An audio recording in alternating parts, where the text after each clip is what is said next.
Mateus capítulo 27, 45 e 46, são os versos. Houve trevas sobre toda a terra, do meio-dia até às 3 horas da tarde.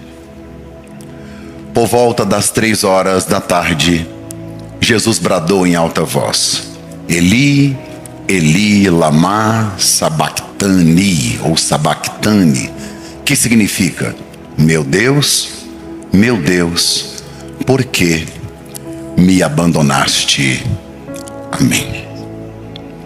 Hoje eu quero compartilhar com você sobre 7 frases, 7 expressões que Jesus disse na cruz. Recentemente eu fiz uma série sobre o Espírito Santo. Todos os vídeos que eu fiz, cortes e postei no meu Instagram sobre o Espírito Santo, o meu engajamento caiu, foi lá no chão. Caiu o meu engajamento. Todas as vezes que você posta algo sobre a cruz, sobre renúncia, sobre evangelho, vai lá no chão. Quando você posta um vídeo de motivação, quando você posta um vídeo de qualquer outro assunto, ele gera engajamento. A Bíblia diz que chegaria um dia em que as pessoas teriam comichão nos ouvidos por ouvir a verdade. Eu ainda insisto em pregar a verdade do Evangelho, o Evangelho simples e prático, e a mensagem da cruz ainda arde no meu coração. Qual foi a última vez que você ouviu uma mensagem sobre a cruz? Uma mensagem sobre o arrebatamento? Eu cheguei de Israel recentemente. Ano que vem nós iremos de novo, nós iremos no mês de abril. Anota na sua agenda, porque você estará lá com a gente, no mês de abril. E um dos lugares que me marcou muito, ou 2 lugares pelo menos que me impactou, e eu tenho ido lá com frequência, e esse ano eu volto lá. Eu quero ficar 15 dias na Universidade Hebraica fazendo um curso de arqueologia e história bíblica do Antigo Testamento. Mas 2 lugares que, apesar de já ter ido várias vezes, me marcaram muito. Um deles foi o Getsemane. Lugar onde Jesus suou suor e sangue. Por que me marcou muito? Porque eu tenho o hábito da oração. Eu gosto. Não existe oração errada. Errado é não orar. A única maneira de você não se preocupar com nada é orar sobre tudo. Nossas orações diárias diminuem nossas preocupações diárias. Eu aprendi a orar com a minha mãe. Minha mãe nunca me disse: eu vou te ensinar 10 regras da oração. Não me lembro da minha mãe dizer para mim assim: olha, você precisa ler um livro sobre oração. Não, minha mãe me ensinou a orar orando. 1 grama de exemplo pesa mais que 1 tonelada de palavras. Me lembro de acordar na minha adolescência, com 12 anos, 13 anos, a minha mãe ajoelhada aos pés da minha cama, debruçada sobre as minhas pernas, e a minha mãe soluçava. Ela orava a Deus pelos meus filhos, e eu tinha 12 anos. Orava para que Deus me fizesse um pregador da palavra, para que eu fosse um homem de Deus, para que a minha vida fosse salva e resgatada por Cristo. Foi assim que eu aprendi a orar. Então o lugar de oração, o Getsemane, ele mexe muito comigo. Lá no Getsemane nós choramos muito, e eu me lembro que eu tive ali, dessa vez agora, um tempo de oração com a Susan. Ao lado de uma daquelas oliveiras milenares, nós puxamos uma cadeira de plástico, sentamos um de frente com o outro, mãos dadas, oramos pelos nossos filhos, choramos por eles, oramos um por um, pelo Christopher, pela Rafaela, pelo Nicolas, pelo Frederic, e clamando ao Senhor do mesmo jeito que nós aprendemos com os nossos pais, orando e chorando por eles, orando pela família, orando pelos projetos e nos colocando aos pés de Cristo no Getsemane. Outro lugar que me marcou muito e que me inquietou a alma para que eu me voltasse cada vez mais à mensagem da cruz foi celebrar a ceia em frente ao túmulo vazio de Jesus. Quando você está em frente ao túmulo vazio e lê o texto da ressurreição, você não tem nem muito o que pregar, o texto fala por si. E me marcou muito. A cruz, A cruz é o símbolo maior do cristianismo. É o símbolo universal na nossa fé. A cruz vazia, porque se Jesus estiver pregado nela, não é símbolo do cristianismo, é idolatria. Nós entendemos que o nosso símbolo não é o presépio, não é a manjedoura, não é um bebezinho fofucho dentro de um cesto, não. O símbolo que representa a marca do cristianismo, um instrumento que foi utilizado pelos homens e por Deus para trazer salvação a nós, é uma cruz que ficou vazia. Como é possível um instrumento de morte gerar vida? Não só vida, mas vida abundante e vida eterna. Como é possível um instrumento de condenação trazer salvação, justificação, regeneração? Como é possível que um instrumento de maldição manifeste bênção? Como é possível que o instrumento de fraqueza e de debilidade completa traga em si a reconciliação dos homens, poder e triunfo sobre a morte? Antes de entrar no texto com as frases de Jesus, que vai ser a segunda parte da minha mensagem, eu preciso voltar na história.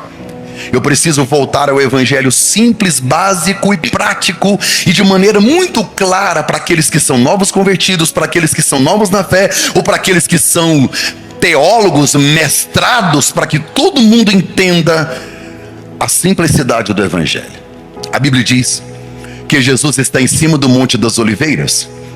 Jesus, ele decide entrar em Jerusalém porque ele está na reta final do seu ministério. Quando Jesus sobe no Monte das Oliveiras, ele pede para que vá buscar para ele um jumentinho novo que ninguém nunca havia montado. Ele sobe nesse jumentinho, e aí agora ele desce o Monte das Oliveiras, e a Bíblia diz que ele não estava sozinho. Havia uma grande multidão. Onde Jesus estava, 3 anos e meio de ministério, as pessoas queriam estar em torno dele, para ouvir os seus ensinamentos, para poder também receber dele cura, milagre, um toque, uma palavra ou alguma coisa. E ele entra agora em Jerusalém, ele atravessa o Monte das Oliveiras, atravessa o Vale de Cedron, começa a subir em direção a Jerusalém. A Bíblia Sagrada me revela que as pessoas começaram a colocar folhas, flores, pegavam suas vestes, suas roupas, colocavam no chão, e uma multidão gritava: Hosana, bendito aquele que vem, bendito seja o rei. A expectativa no coração dessas pessoas é que Jesus dominasse Roma, assumisse o trono em Israel, para que tirasse o trono de Roma, o poder de Roma, que subjugava a nação, que escravizava a nação, que cobrava impostos da nação. Havia uma expectativa de um revolucionário, havia uma expectativa de um homem que pudesse assumir um trono, que pudesse expulsar Roma de dentro do território de Israel. E eles seguem Jesus e gritam: ó rei, bendito aquele que vem, Hosana. E a Bíblia diz que quando Jesus chega no templo, ele pega um azorrague, que era um chicote de couro, e começa a bater nas mesas, nos cambistas. A Bíblia diz que ele virou literalmente a mesa, e ele começa a expulsar aquelas pessoas que estavam fazendo da casa de Deus um comércio, vendendo cordeiros. E eu preciso abrir aqui um parênteses. O sacrifício no Antigo Testamento era feito através de um cordeiro de 1 ano. Cordeiro sem mancha, sem mácula, não podia ter nada quebrado, nada manchado, não podia ter um carrapicho, tinha que ser limpo. Então uma família que mora longe de Jerusalém pegava o cordeirinho que acabou de nascer, trazia para dentro de casa para ser cuidado. Ele não pode ter mancha, ele não pode ter quebradura, ele não pode ter ferida, ele não pode ter doença. Então ele não convive com as outras ovelhas, ele não fica no pasto, ele fica em casa, ele é cuidado, ele é zelado, ele se torna um pet. Para ser bem claro, ele é o pet da família. As crianças se acostumam com ele. A mulher todos os dias está ali amamentando com um leite da própria mãe, quem sabe da ovelha. Ela está cuidando daquele fofuchinho, e ele vai crescendo. Quando ele completa 1 ano, há uma relação da família com essa ovelha. Um cordeirinho pega ele e põe no ombro, leva para Jerusalém e assiste o sacerdote matar aquele cordeiro na sua frente. Tinha que ter amor no cordeiro. Deus não quer que você entregue algo que não lhe custe nada. O sacrifício dói. Há um sentimento de perda da família. Só que o que as pessoas estavam fazendo? Iam para Jerusalém sem cordeiro, sem ovelha, sem nada. Por quê? Porque quando chegava lá, tinha um comércio na porta. Você entrava na porta das ovelhas, perto do tanque de Betesda, você comprava uma ovelha de qualquer jeito, que você não tem vínculo com ela, e matava. É isso que Jesus se irritou. Fizeram da casa do meu pai uma casa de comércio. Ele está falando de comércio religioso. Fazer do comércio, fazer da fé um comércio. Porque tem gente que já me reclamou: vocês vendem coxinha na porta da igreja. Jesus disse para não fazer comércio. Não é isso. Por isso que eu estou te explicando o que é que irritou Jesus. Não é vender coxinha na porta da igreja. É que ninguém queria criar o cordeiro, amar o cordeiro, carregar o cordeiro, cuidar do cordeiro. Não! Quer levar o dinheiro, compra qualquer um e entrega lá. Não tem sentimento nenhum. Quando Deus mandou Abraão matar o filho, não mandou matar Ismael. Mandou matar Isaac. Deus só vai te pedir aquilo que você... A Bíblia diz que quando Jesus derruba as mesas, expulsa os cambistas, imagina comigo que a multidão que acompanha Jesus olha para ele e diz: é um revolucionário, ele vai expulsar Roma, o imperador vai ter que retirar o exército daqui, é isso, é ele, revolucionário. Mito, mito, mito.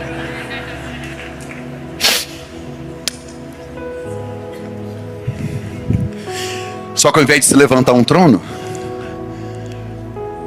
se levantou uma cruz.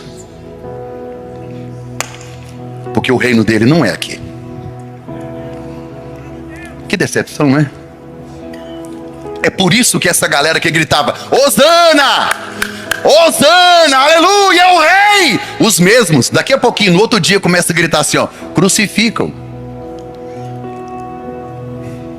Não se iluda com aplausos da multidão. Os mesmos que gritam Hosana são os mesmos que gritam crucificam. Deus me deu a oportunidade de ser pastor de uma igreja tão maravilhosa. Uma igreja viva, uma igreja vibrante que cresce, que em 4 anos tem mais de 12 mil pessoas. Sou aplaudido, ovacionado, celebrado. Se você vê como é que onde eu chego nas igrejas hoje, todo mundo quer saber o segredo, o que aconteceu, que é um fenômeno em todo mundo e tal. Deixa eu cair. Deixa. Os mesmos que estão jogando confetes vão jogar pedras e me assassinar. Não se iluda com multidão. Por isso que o Getsemane é muito importante. Daqui a pouco eu falo sobre ele.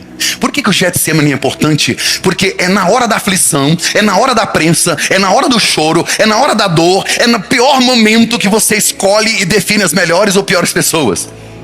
Porque é no Getsemane que você descobre quem trai, quem beija, quem fica, quem corre, quem arranca a espada. Porque é a pressão que revela a essência. Quando alguém cai, muitos dedos se apontam, poucas mãos se estendem. A Bíblia me revela que Jesus ordena 2 apóstolos, Pedro e João, para organizarem o cenáculo. E dessa vez eu estive lá no cenáculo. É a parte de cima de uma casa. É como se fosse um salão de festas do telhado de uma casa. Uma casa de alguém que tinha boas condições. Jesus então ele quer celebrar a Páscoa. O que é a Páscoa? A Páscoa era relembrar a saída do povo do Egito, quando o anjo da morte veio e não matou os primogênitos, porque havia sangue no umbral da porta, e para ter sangue no umbral da porta, mataram o cordeiro. Então Jesus está sentado numa mesa, ele tem 12 apóstolos e na mesa tem cordeiro assado. Jesus está sentado na mesa com os 12, tem cordeiro assado, tem ervas amargas, tem pão e tem vinho. Eles estão ali para celebrar a Páscoa. A Bíblia diz que Jesus decide lavar os pés dos apóstolos. Ele lava os pés de Judas. Pedro, curioso porque Jesus disse: alguém vai me trair? A Bíblia diz que Pedro então fala com João, manda um WhatsApp para ele e diz: pergunta para o chefe quem é. João deita no peito de Jesus e pergunta, ele disse: aquele que coloca a mão no meu prato, aquele que está sentado do meu lado vai me trair. Está sentado do lado, porque nem todo mundo que está sentado do seu lado tem o mesmo propósito. A Bíblia diz que Jesus pega um pedaço de pão, molha no vinho e põe na boca de Judas. Quem serviu a ceia para Judas foi Jesus, não fui eu não, tá? Jesus serviu a ceia para Judas. E quando o pão entra na boca de Judas, há um texto que diz assim: e Satanás entrou em Judas. Porque a intenção da minha alma revela quem entra em mim na hora da ceia. Porque não é um ritual religioso, não é um pãozinho, um suquinho, não, representa algo sério. Por isso que a Bíblia diz: examine-se, pois, o homem a si mesmo. Jesus está no cenáculo, ele ordena a Judas para que Judas vá e faz o que ele tem que fazer. Judas já havia vendido Jesus, ele tinha ido ao sumo sacerdote e fechado o negócio. Ele estava na ceia, mas lá fora tinha um negócio fechado. Ele estava na ceia, mas tinha vendido Jesus. Ele estava na ceia, mas já tinha trocado o dono do ouro e da prata pela prata da bolsa. Ele estava na ceia, mas o motel estava agendado. Ele estava na ceia, mas a pornografia estava no computador. Ele estava na ceia, mas o direct estava cheio de mensagens que não deveria estar.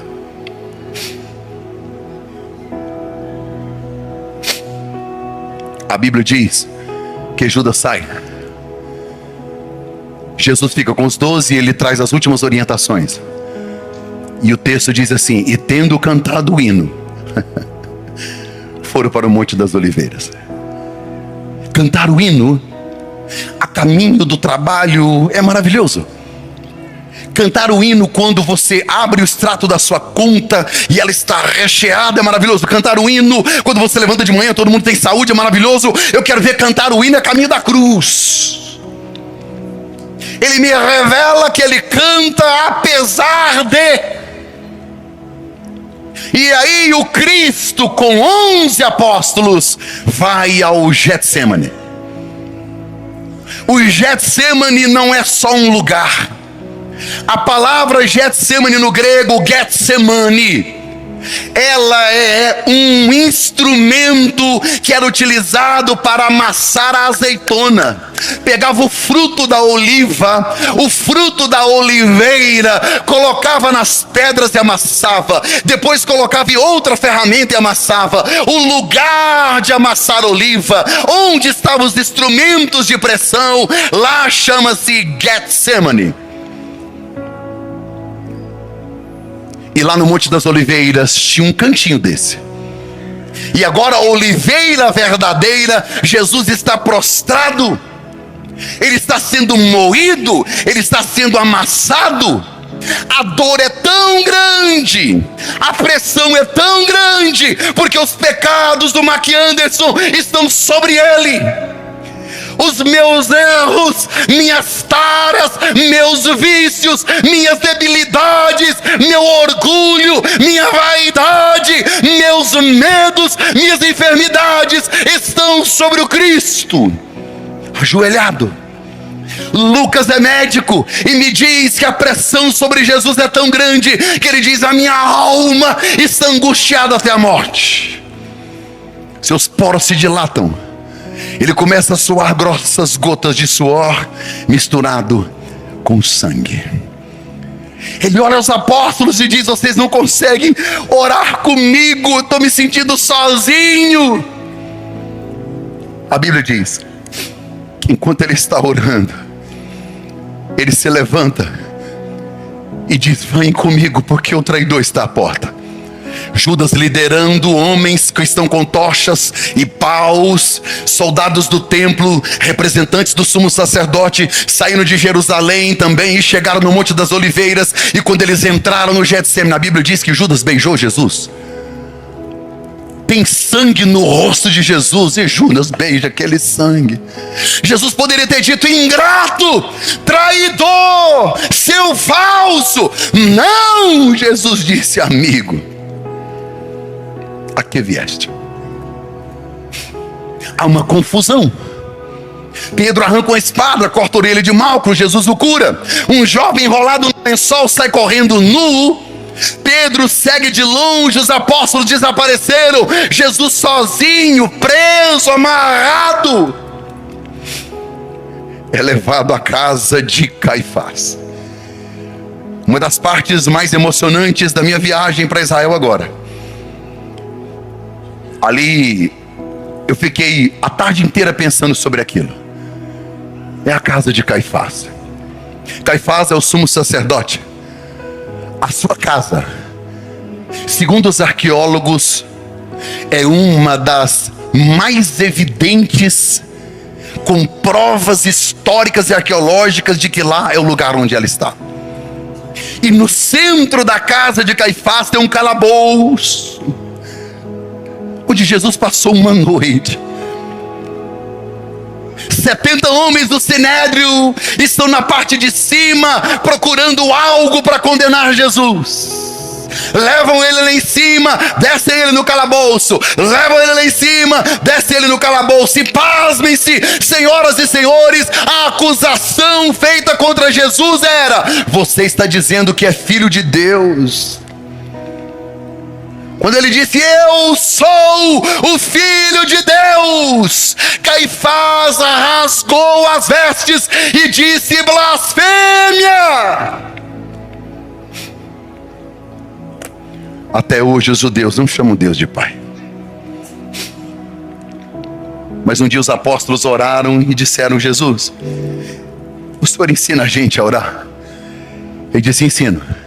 Mas a gente vai chamar Deus de quê? De Jeová Jireh, Jeová Rafá, Jeová Nissi, Jeová Tsedikenu. Nós vamos chamá-lo de Jeová Shammah, Shalom, El Shaddai, Elohim. De quê? Jesus disse: chamem ele de Abba, Pai nosso que estás nos céus.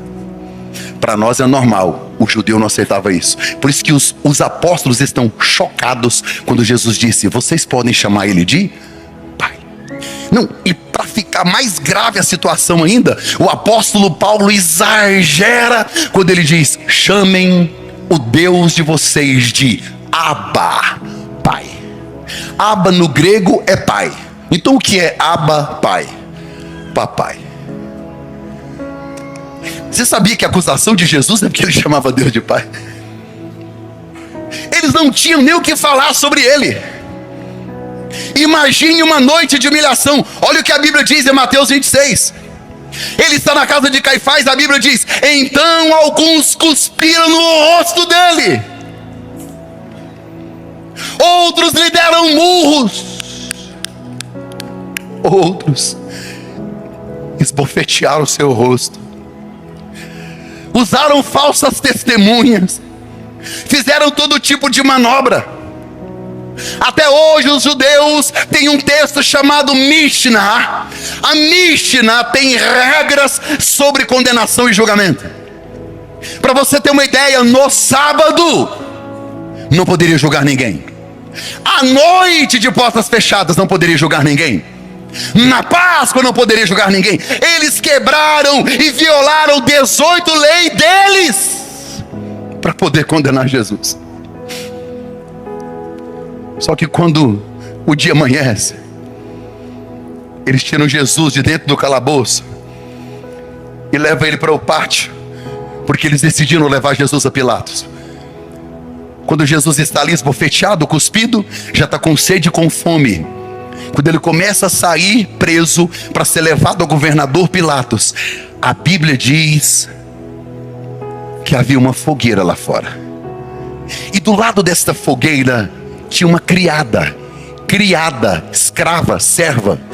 Ela não é juíza, ela não é nada, ela não tem poder de nada, ela não tem influência nenhuma. E ela olha para um homem chamado Pedro e diz: eu te conheço. Você anda com ele. Pedro é aquele que disse para Jesus: eu te amo mais do que todos aqui. Pedro é aquele que disse para Jesus: todos vão te abandonar, eu não. Pedro disse: eu vou com o Senhor até a morte. Uma criada disse, isso é do grupo deles, Pedro disse: nunca vi este homem. Esses somos nós. É por isso que Paulo disse: eu não me envergonho do evangelho. Judas traiu, Pedro negou. Só que Judas não se arrependeu. Pedro sim. Você não vai para o inferno pelo pecado que comete, mas pelo perdão que recusa. A Bíblia diz que quando Pedro nega a terceira vez, um galo canta. Tem gente que acha que o galo é galo mesmo, de verdade. Outros acham que era uma trombeta que tocava às 6 da manhã. Para mim tanto faz se é galo, se é trombeta. O que eu tenho a ver com isso? Eu só sei que o fato não é o que tocou ou o que cantou. É que Jesus está saindo exatamente na hora em que Pedro diz: eu não o conheço. Quando o galo canta, Jesus olha dentro dos olhos de Pedro. Pedro saiu chorando. Pedro foi embora. Jesus foi levado a Pilatos. Pilatos recebe um homem com sandálias de couro, pés empoeirados, rachados. Um homem simples e comum, com estrias no rosto, apesar de ter 33. É um homem que anda no deserto. É um homem que passa frio. É um homem que come pouco, ora nas madrugadas. Olhando para ele, nenhuma beleza víamos para que o desejássemos. Homem de dor, experimentado nos trabalhos de uma terra seca, sem parecer nem formosura. Um homem tão comum, que Judas teve que beijar o rosto para que soubessem quem era ele. Pilatos diz: qual é a acusação dele? Ele está falando que é filho de Deus. Pilatos disse: tá, e aí?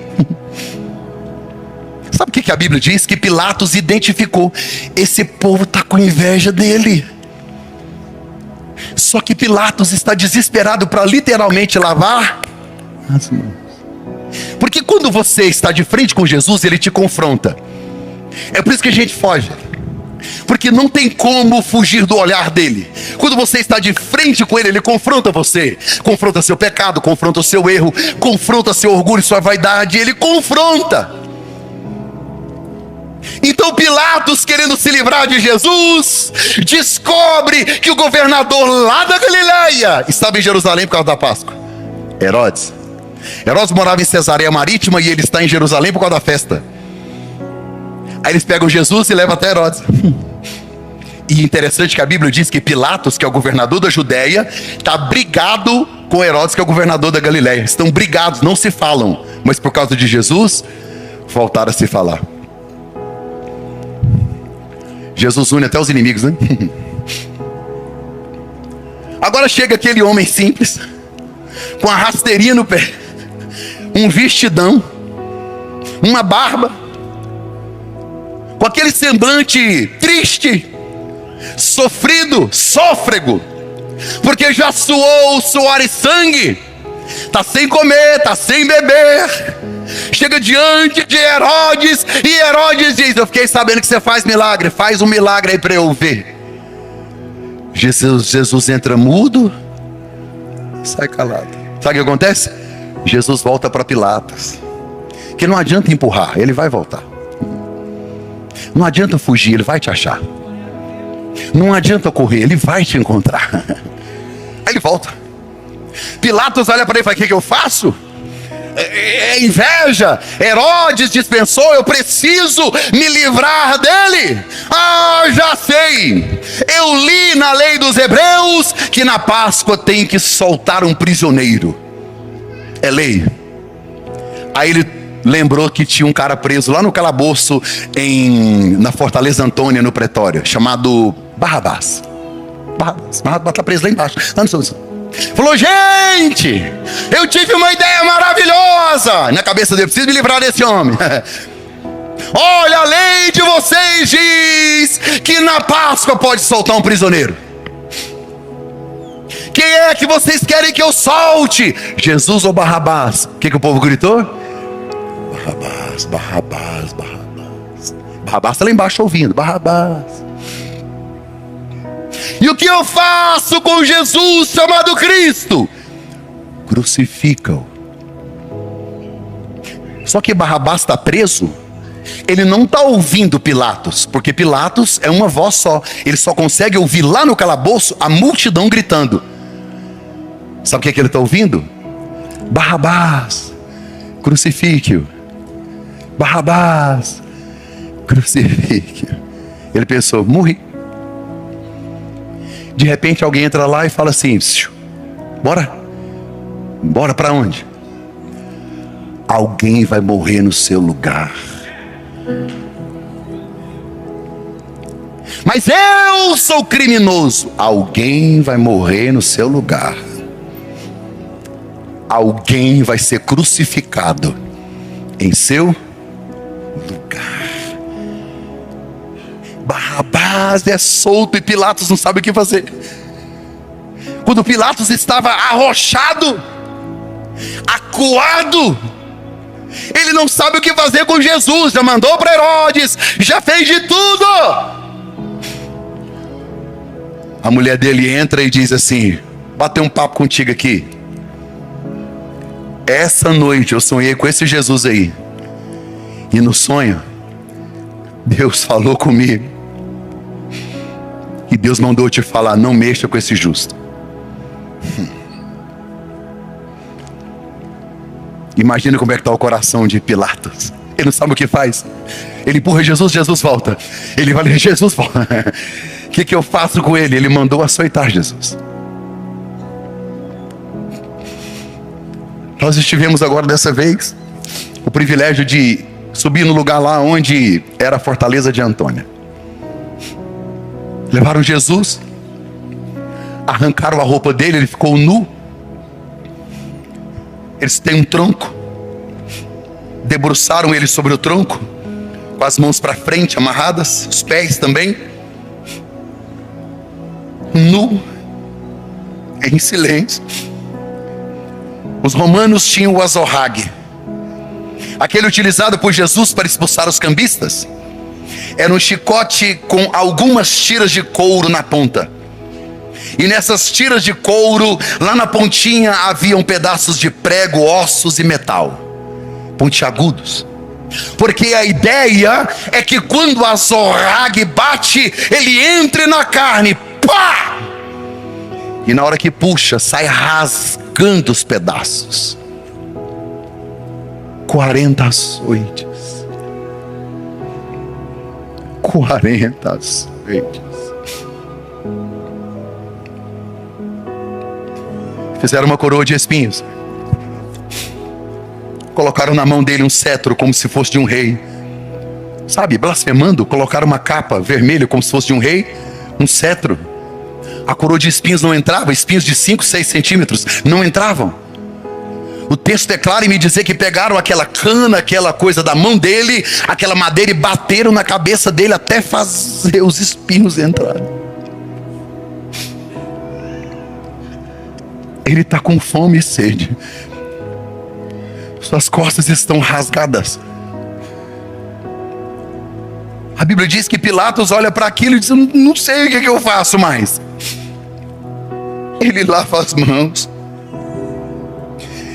Porque quando eu não quero compromisso com ele, eu lavo as mãos. Pegaram a parte horizontal da cruz, colocaram sobre suas costas. as ruas estreitas e de pedras de Jerusalém, os becos que estão cheios por causa da Páscoa, a multidão acompanha, e ele vai em silêncio, como o cordeiro mudo levado ao matadouro. Maria está ali, outras mulheres estão ali, João está perto, todos estão de longe, e ele vai cansado, porque não é a madeira que pesa, é os pecados do Mark Anderson que estão sobre ele, e ele vai pela via dolorosa. Ao chegar perto da porta da cidade, eu não sei se é a porta de Jafra, porta de Damasco, eu sei que quando ele vai saindo, a Bíblia diz que os soldados olharam para um homem que estava vindo, chamado Simão, de uma cidade Cirene, Simão Cirineu. Obrigaram ele a carregar a cruz de Jesus, porque se lá na casa de Caifás, Simão Pedro negou, Deus levanta outro Simão para ajudar a carregar a cruz. Pastor, o que Simão está fazendo ali? Simão é de Cirene, a mais de 1000 quilômetros de Jerusalém. O que ele está fazendo ali? Ele também foi levar um cordeiro. Porque quando você pegava o cordeiro que você levou e você chegava ao sumo sacerdote, ele colocava no altar de bronze, sacrificava o cordeiro, assava o cordeiro, e ele pegava um pouquinho de sangue do cordeiro, um pouquinho, uma gota, e passava aqui, ó, na orelha de quem levou o cordeiro. Simão está atrás de uma gota de um cordeiro que era morto lá no altar. Ele só queria uma gota. Mas ao carregar a cruz de Jesus, ele não recebe uma gota de um cordeiro que foi morto no altar, mas está sobre os seus ombros agora o sangue do cordeiro vivo de Deus. A Bíblia me diz que os filhos de Simão se converteram a Jesus.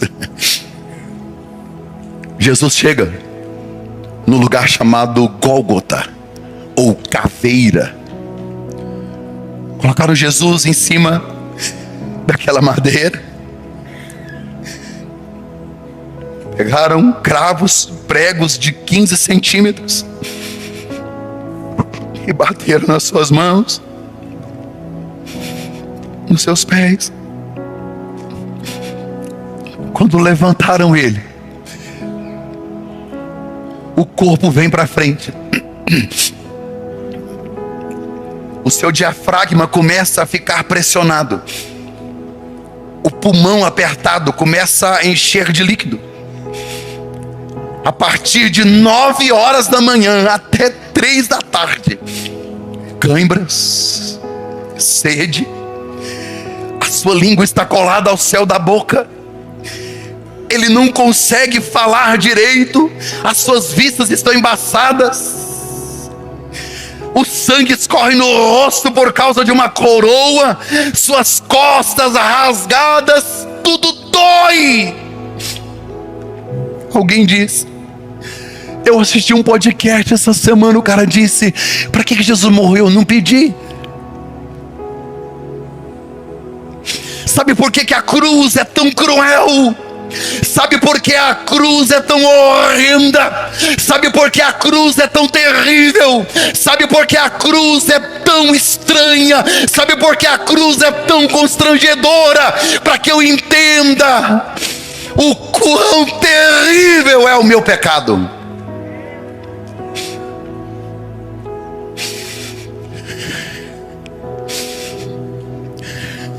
Cansaço, fome, sede. Jesus está na cruz e as profecias começam a se cumprir. Isaías 53, a palavra diz, verdadeiramente ele tomou sobre si nossas enfermidades, ele levou sobre si nossas dores, nós o reputávamos por aflito, ferido de Deus e oprimido, mas ele foi ferido pelas nossas transgressões e moído pelas nossas iniquidades, e o castigo que nos traz a paz estava sobre ele, pelas suas pisaduras nós fomos sarados. Todos nós andávamos desgarrados como ovelhas, cada um se desviava pelo seu caminho, mas o Senhor fez cair sobre ele a iniquidade de todos nós. Ele foi oprimido, foi afligido, mas não abriu sua boca. Como cordeiro mudo foi levado ao matadouro, como ovelha muda perante seus tosqueadores, ele não abriu a sua boca. Em João capítulo 3, verso 16, Jesus vai dizer: Deus amou o mundo de tal maneira que deu. Evangelho não é isso. Evangelho é isso. Esta é a maior declaração de amor da humanidade. Não foi com flores, foi com cruz. Não foi com presentes, foi com sangue. A cruz de Cristo é o ponto mais importante da história da humanidade. Para lá se convergem todas as estradas do passado, e de lá saem todas as histórias do futuro, as estradas. Romanos 5:8, Paulo diz: Deus revela o seu amor para nós, ou por nós, porque Cristo morreu por nós, sendo nós ainda pecadores.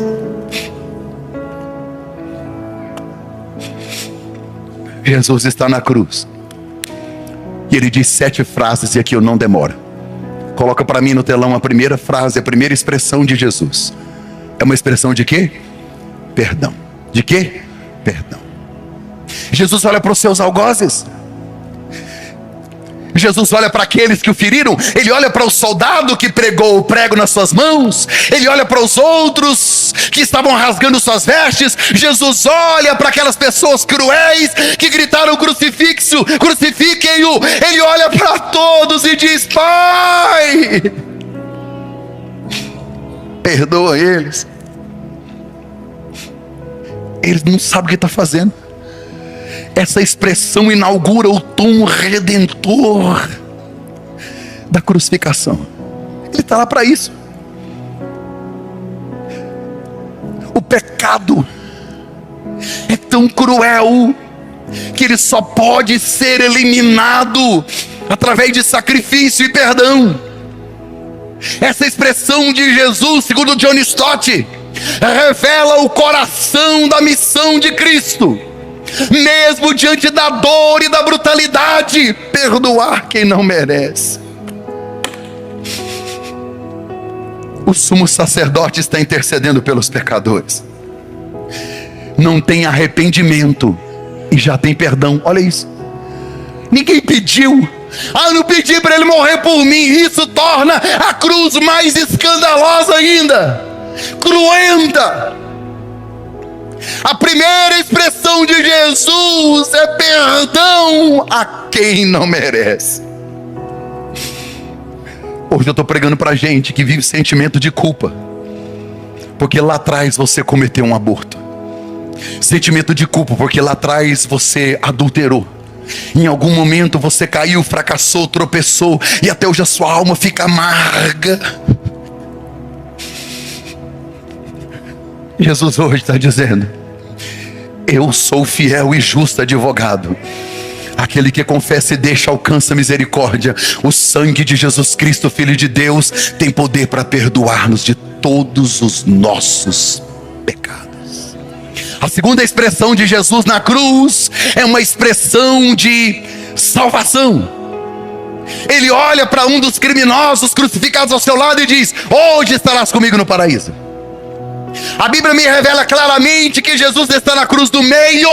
2 salteadores ao seu lado. Os 2 reclamam, os 2 murmuram, os 2 blasfemam, até que um deles olha para Jesus dizendo com um olhar de ternura: perdoa eles, Senhor, eles não sabem o que fazem.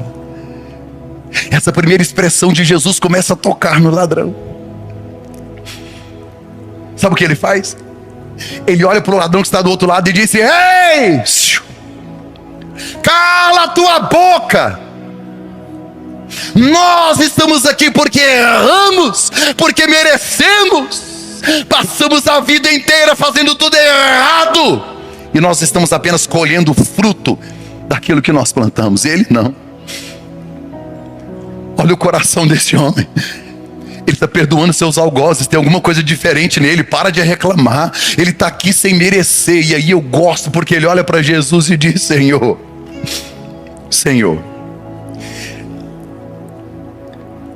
eu sei que o Senhor tem um reino. Apesar de olhar para o Senhor e ver uma coroa de espinhos, não é uma coroa de rei. O Senhor está deformado, o seu rosto sangra, suas costas rasgadas, você não tem aparência de rei, mas eu sei, alguma coisa me diz que o Senhor tem um reino. Aí ele diz assim: o Senhor pode lembrar de mim. Tem uma versão que diz: quando entrares, ou quando vieres no teu reino. Sabe o que está na cabeça dele? Em algum dia, lá no futuro, quem sabe, quando o Senhor assumiu o reino, o Senhor lembra de mim? O que Jesus disse? Hoje. Não é amanhã, não é depois, é hoje. Sabe o que a cruz está me revelando? Que ela é para os improváveis. Esse homem não batizou, esse homem nunca deu uma oferta, esse homem nunca entregou o dízimo, esse homem nunca tomou a ceia, ele nunca teve possibilidade de voltar e pedir perdão para ninguém, ele nunca restituiu o que ele roubou. Um homem cruel que fez tudo errado. Só que uma decisão certa que você toma por Jesus anula todas as decisões erradas que você tomou até aqui. Quer saber de uma coisa que esse texto me revela? Que não existe purgatório.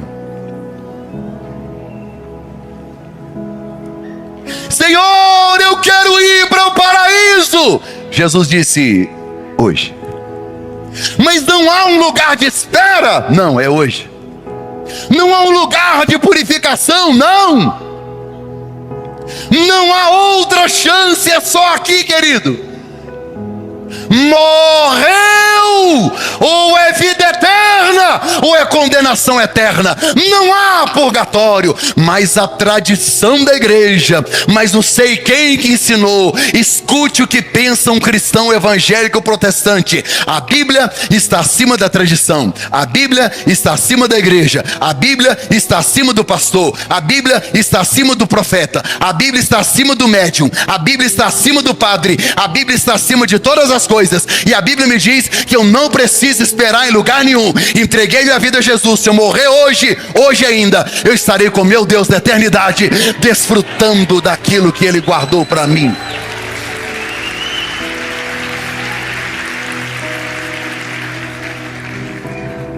Esse texto me revela que a salvação não é por mérito nem por obras, é pela fé.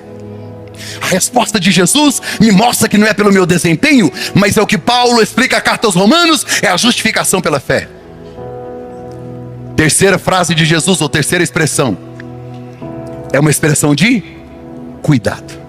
Jesus olha para Maria, sua mamãe, e diz: mulher. Aí aponta para João: esse é seu filho. Aí ele olha para João e diz: ei, essa é sua mãe. Sabe o que Jesus está me mostrando? Que Ele cuida de quem ama, mesmo sofrendo a sua pior dor. Ele demonstra cuidado, Ele reflete ou Ele expressa o seu caráter pastoral, mesmo no seu pior momento. Escute o que eu vou te falar. Ele está cumprindo o mandamento de honrar pai e mãe.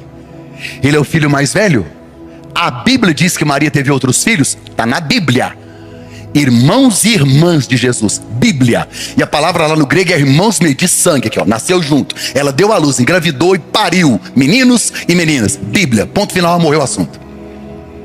Só que o texto vai me dizer que quando Jesus olha para ela e diz: é teu filho, é como se Jesus dissesse: não vou te deixar desamparada.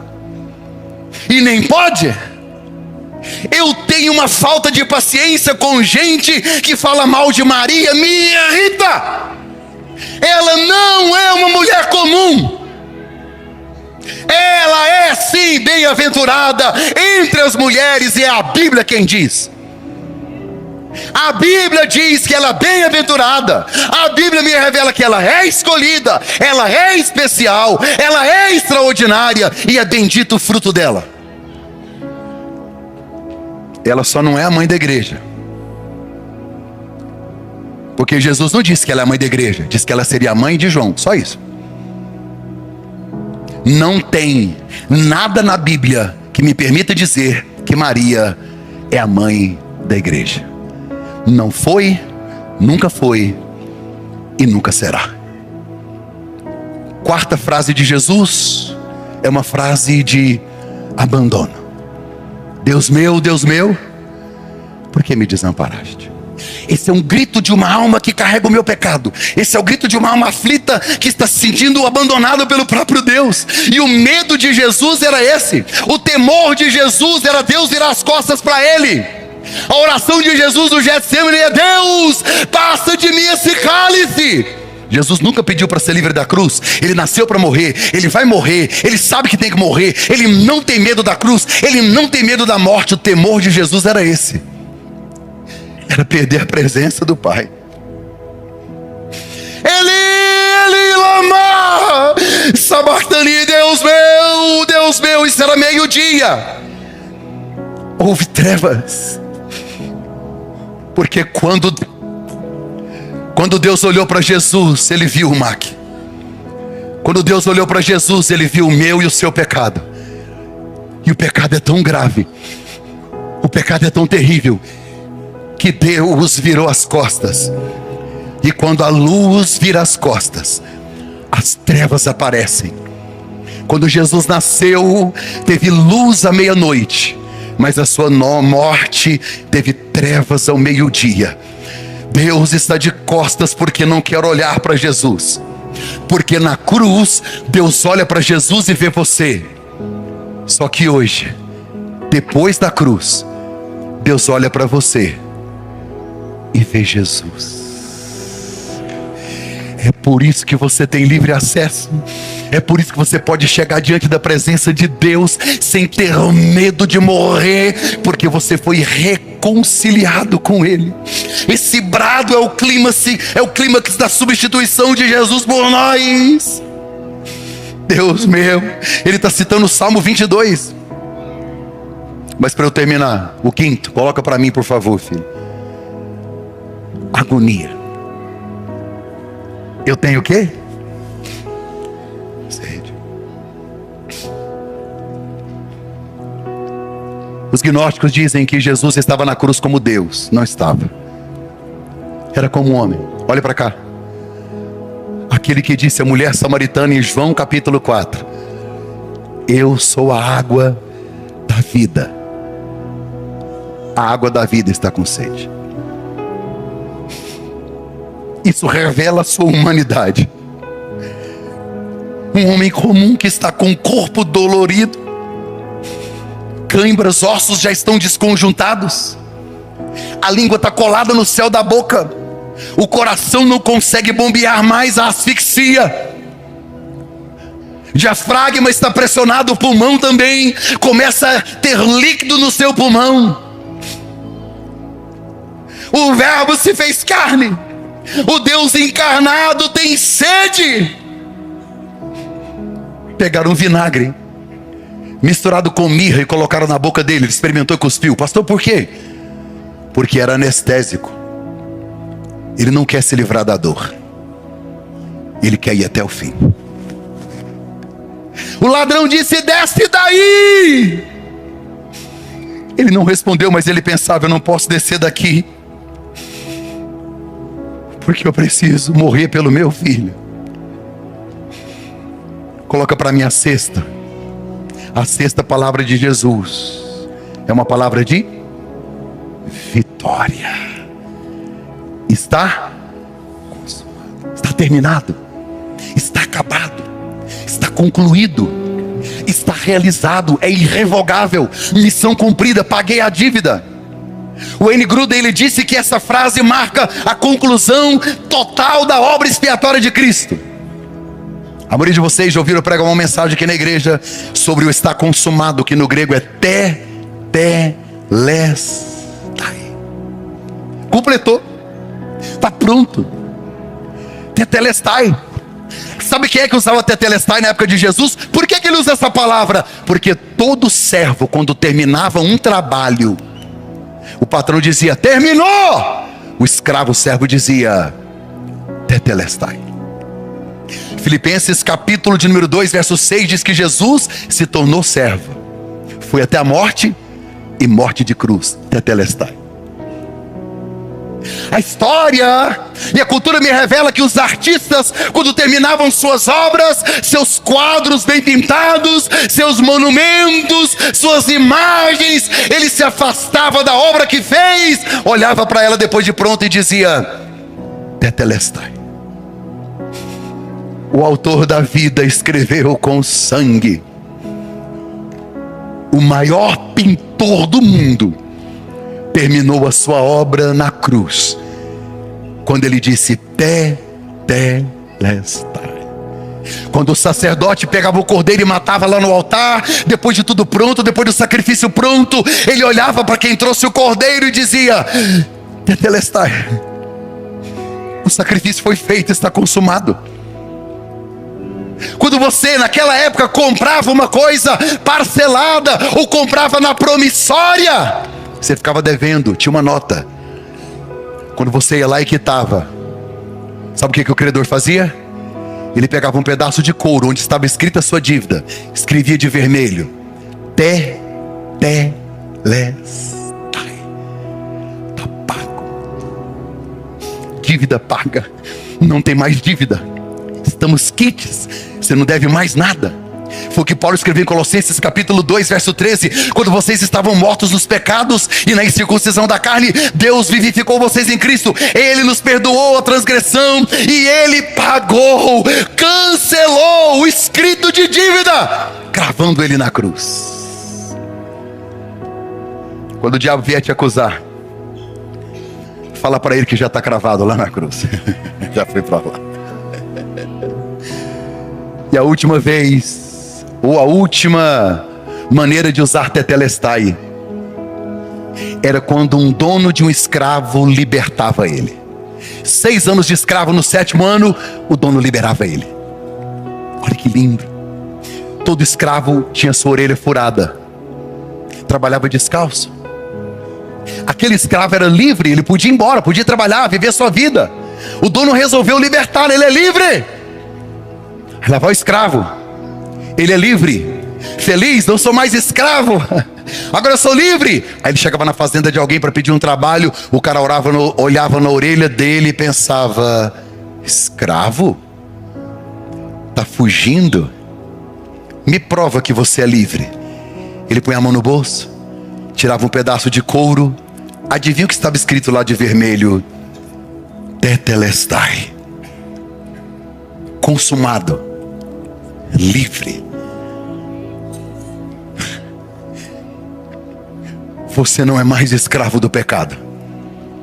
Você não é mais escravo da morte. Você não é mais escravo do erro e nem escravo de Satanás. Você é livre.